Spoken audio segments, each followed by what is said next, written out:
Bring out the constructive programs of Mahatma Gandhi during non-cooperation movement and civil disobedience movement. 250 words, 15 marks. Introduction.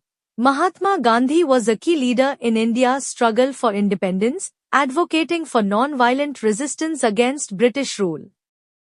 During the non-cooperation movement, 1920 to 1922, and the civil disobedience movement, 1930 to 1934, he transformed the freedom struggle by involving the masses.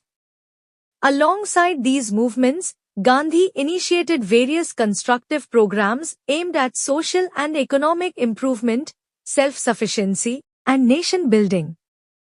Body, Non-Cooperation Movement, 1920 to 1922 Swadeshi and boycott of foreign goods.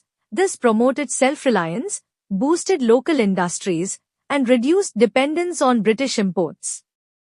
For instance, the boycott of British textiles increased demand for Indian handlooms. Advancement of Khadi. Encouraging Khadi production created job opportunities in rural areas. Hindu-Muslim unity.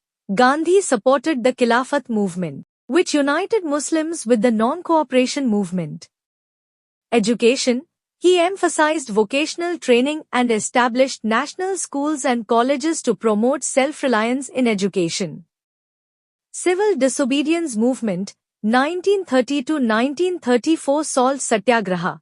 By making salt from seawater, Gandhi symbolically defied an unjust law, showcasing the power of civil disobedience. Village improvement. He focused on rural development through self-sufficiency, sanitation, and economic progress, initiating programs for building roads and improving agriculture.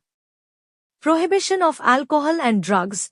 Gandhi promoted prohibiting alcohol and drugs to improve social conditions and public health, supporting the creation of temperance societies. Women's empowerment.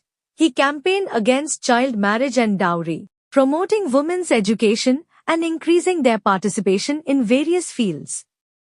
Conclusion. Mahatma Gandhi's constructive initiatives were essential in uniting the masses and promoting social change. These efforts demonstrated the effectiveness of his philosophy of nonviolent resistance and his vision for an independent India, ultimately contributing to the nation's freedom.